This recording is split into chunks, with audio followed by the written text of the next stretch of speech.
MES College Marampally e-learning. Hello everyone. In this session, you will learn about setting up a power drill.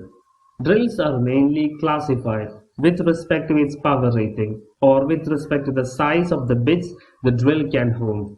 And they are also classified whether they are coded or codeless. Let us now look at different parts of the drill. This is the auxiliary handle.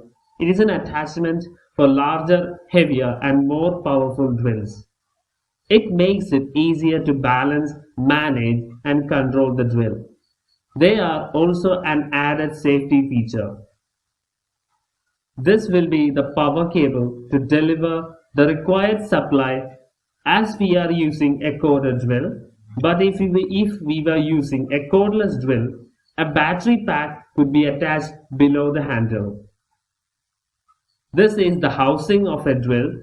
It is a casing that protects the internal components, and inside the housing holds the motor, which is the main component of the power tool, and it converts electricity into motion. Attached to the motor is the transmission, also known as a gearbox. The transmission dictates the speed range that a drill can operate and the corresponding torque that it can produce. A chuck is the part of the drill that helps grip the drilling accessories. The transmission powers the drive shaft, and on the end of the shaft is a chuck. We are using a keyed chuck which is made of metal, thus makes it durable through excessive vibrations, and are operated by a chuck key. When fitted, the chuck key fits into the gear notches of the chuck. As it is turned, will either loosen or tighten the chuck. The handle is the component of the drill that you hold with your dominant hand so you can apply pressure to the drill. The switch or trigger allows the electricity from the power source to flow through the tool. All portable drills are activated by a trigger switch. When this trigger switch is pressed, the drill will start to operate.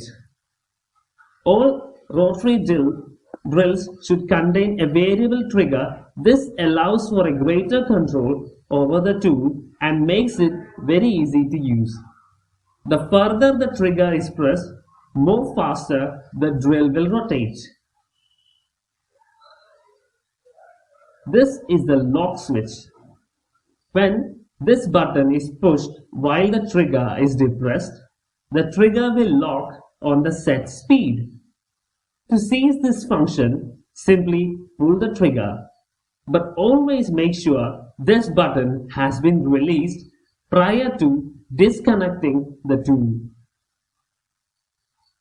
Forward and reverse switch.